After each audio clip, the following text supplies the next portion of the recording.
get him to get everything started. And I hope we can hear me. I forgot to put my mic on this morning, so I hope everybody can hear me okay. Luke chapter 14. We'll give you a minute to turn there. While you're there, let me tell you a little bit about this sermon. Some years ago, I don't remember when, but some years ago, we had a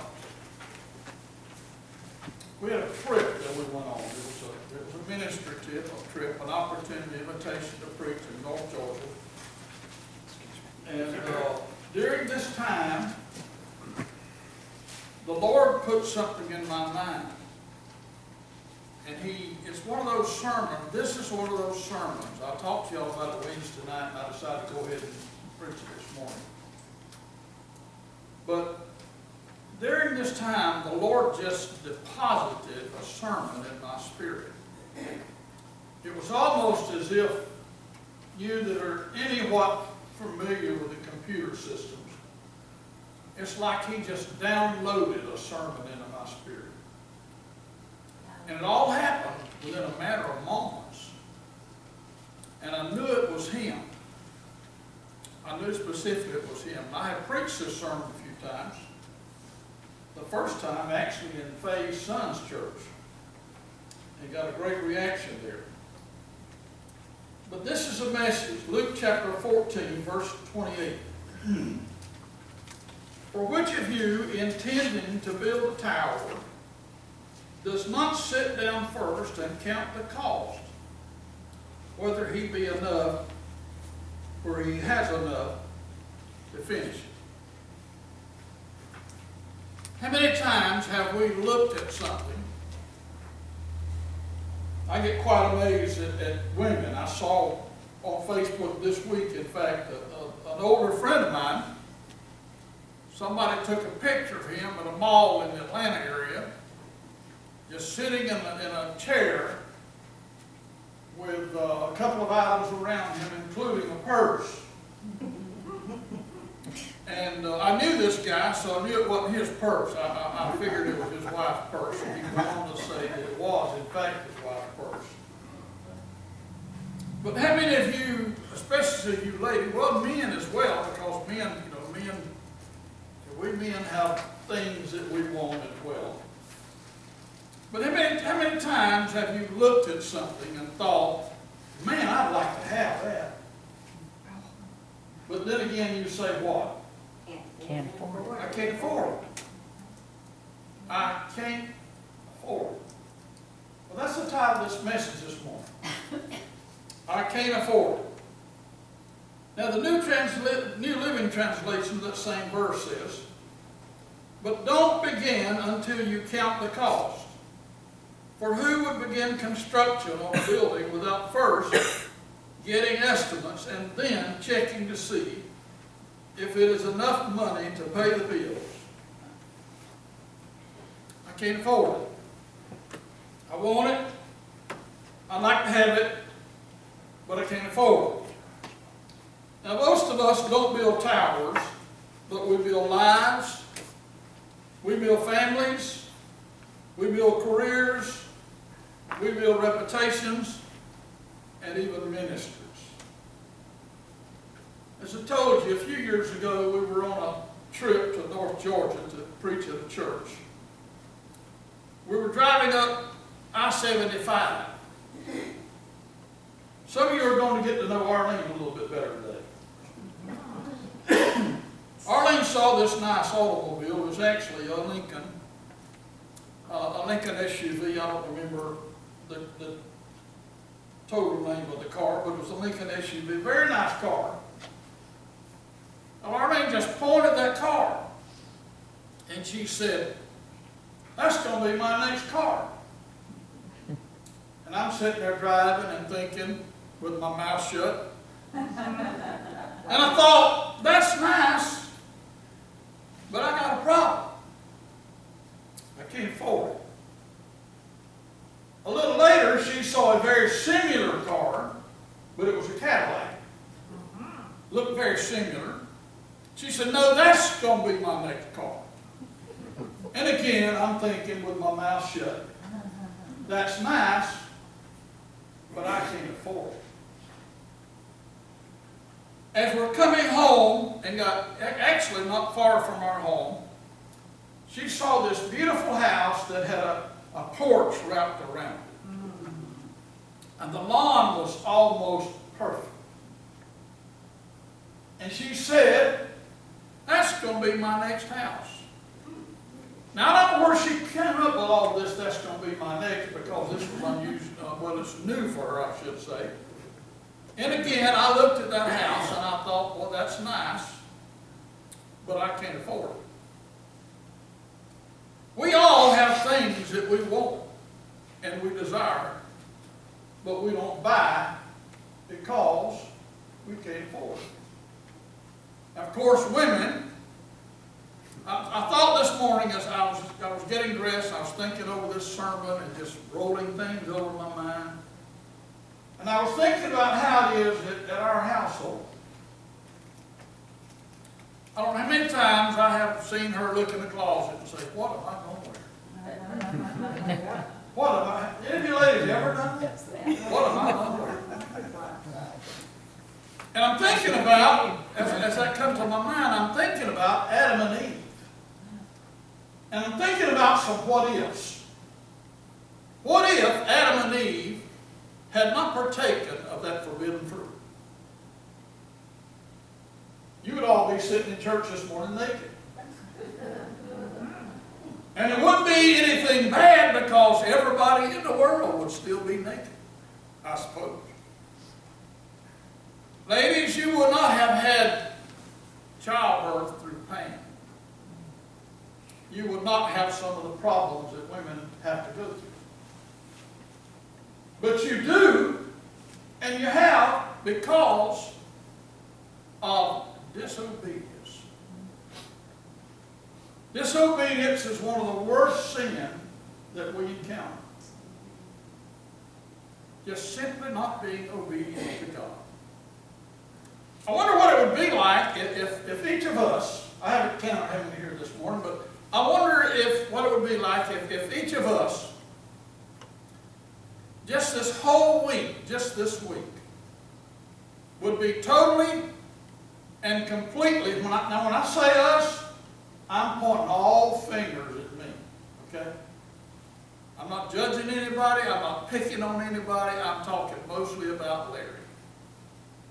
But what it would be like if all of us, just this week, did everything that the Lord put in our heart to do, our spirit. Wow. That would be great. Talking about things we can afford, there are a number of things, and I'll give you a partial list of my things that I would like to have. One of my dream cars is a 1964 Falcon Sprint. Now, many of you don't even know what a Falcon Sprint looks like.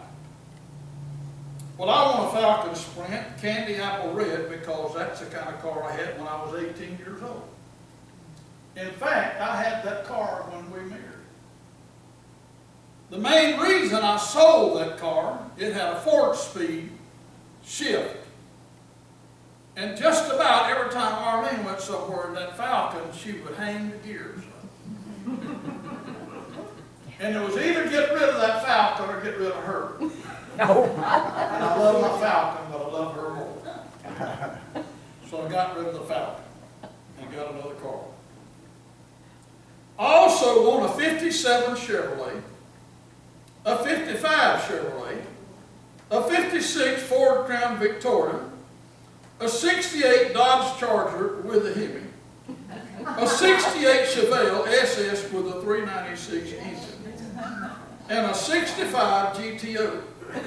I even want a Model T Ford. Also want one of all of those cars fully restored. But I got a problem. Can't afford it. I can't afford it. And now that I'm dreaming, I'd like to have a big, nice motorcycle, a speedboat, a pontoon boat, a couple of ski-doos, and a shiny new truck to pull all my toys. But I got a problem. I can't afford. And while I'm thinking about things I'd like to have, I'd love to make a visit to the local haircut for men and get me a new do. But I got a problem. I can't afford. And for my protection and safety, I'd love to take Arlene to the finest clothing store in town and buy her a new wardrobe, the home of her dreams, and a new car, and whatever else she wants. But I got a problem. I can't afford it. I told her last night, I said, yesterday I was driving down the road and it occurred to me for the first time. We bought another car in this past November, and until yesterday it had never occurred to me. We bought a Buick Enclave, which is the Buick version of the Lincoln and the Cadillac she wanted. And it never occurred to me until yesterday. So she didn't get everything she wanted, but she got the kind of car she wanted. And she, at this particular time, seems to be happy about that. We never know what the future's going to hold. Satan throws temptations at us all the time. I know it's shocking to you, but I am tempted. I face temptations. But the truth is, we are all tempted. The Bible said that Jesus was tempted as we are, but without sin. Now let me remind you, church, it is not sin to be tempted. It's sin when we give in to temptation. A few years ago, I found out that my nephew was hooked on a very dangerous drug. As a result of it, he lost his home and he came very close to losing his beautiful wife and baby. The drug he was taking did not have a very long life expectancy. But I have good news about that story. My nephew found help. His dad said to him, he said, son, you are either going to rehab or you're going to jail. Now my brother believes in tough love. One of the problems in America today is too many parents don't believe in tough love. Ouch. Ouch. But my brother believed in tough love, and his son knew that he meant what he said. So my nephew went to a drug rehab place near Gainesville, Georgia. He got help. He got set free from drugs. Amen. The Lord restored his life. Now, my nephew owns a drug rehab center in Northwest Atlanta. And he has helped hundreds of men in the last about 10 years get set free from drugs. God has a better plan for our life. What the devil tried to use to destroy my nephew, God used it to turn around and set my nephew in ministry.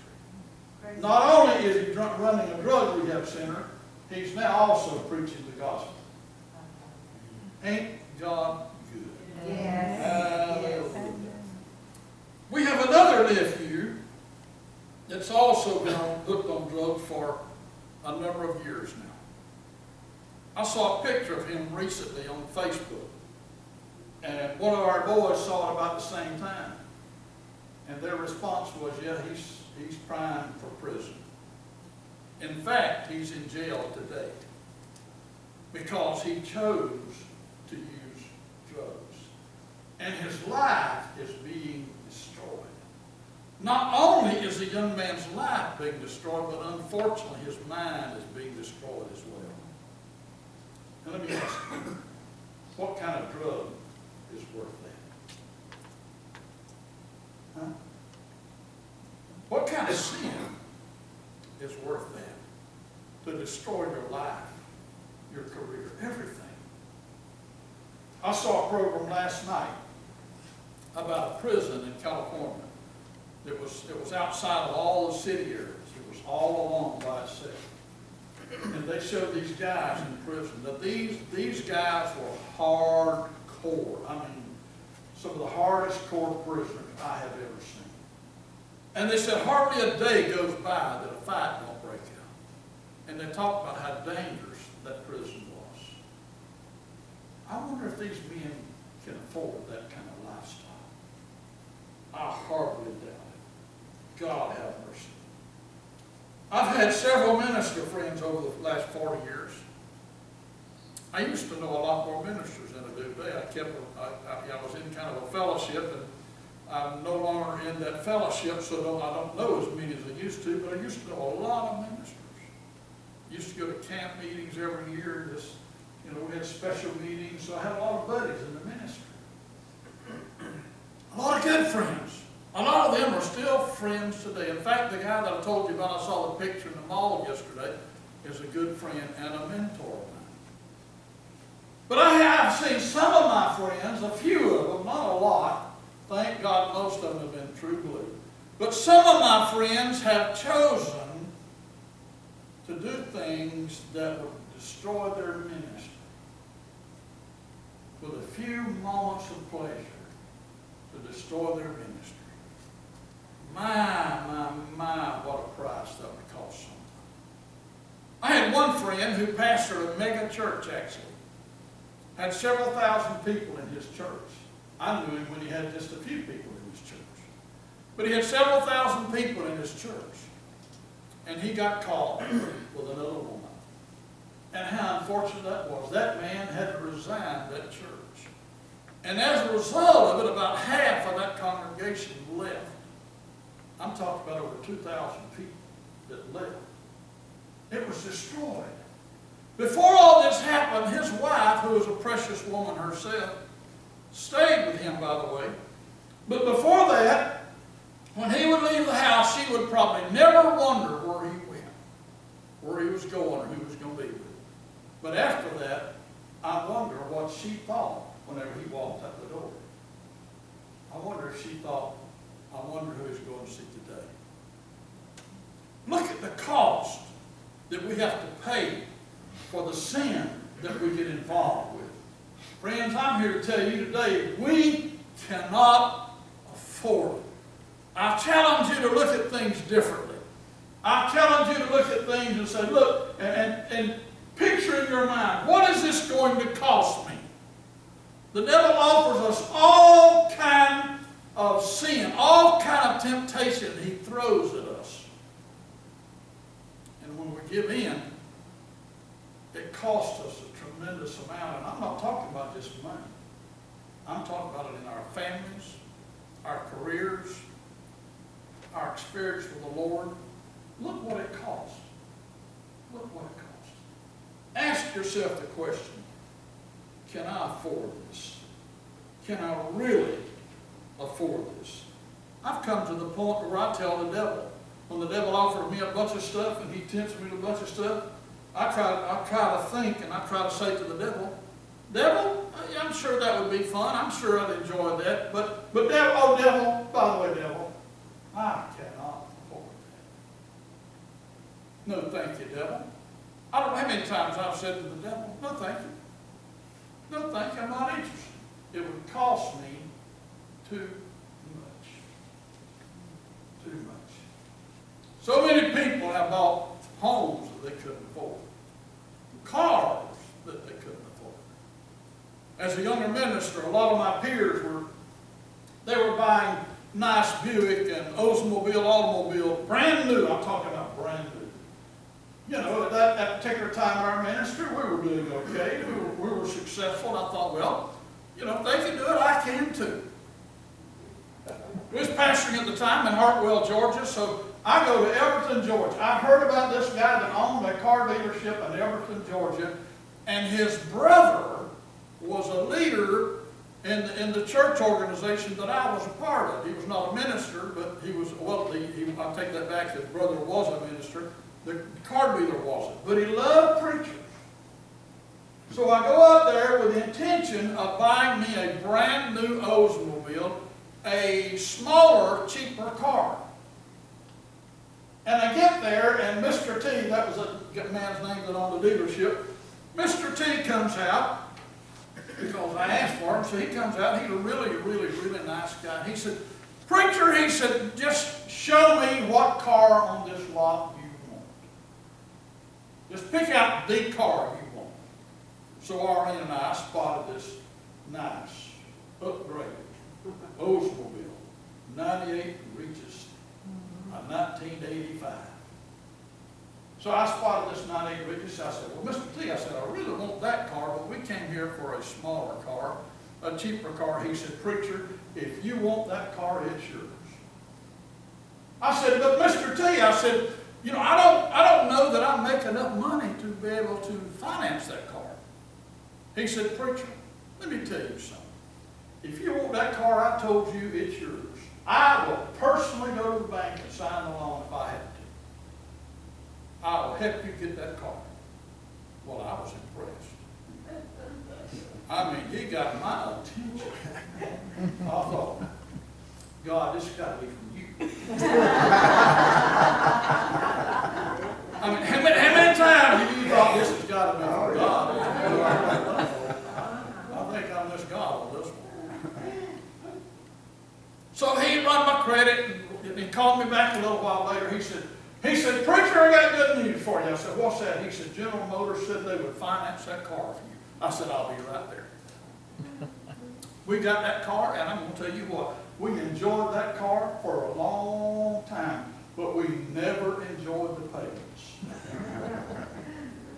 I paid for that car. I mean, back then, this is 1985, I financed that car for 5 years. 5 years! And we paid every payment. And when we got through paying for that car, it was worth $1,800. And I thought, I will never do this again. I wanted it, and I got it, but I really couldn't afford it. It limited me in what other things I wanted. So I realized I couldn't afford it. And from then on, we never bought another brand new car. We bought one almost new, but not quite new. Because I learned my lesson, and I learned my lesson well. Can you afford it? Can you afford what the enemy is offering you? I say to you, I don't think you really can. King David was in his castle one day, and he looked through the window or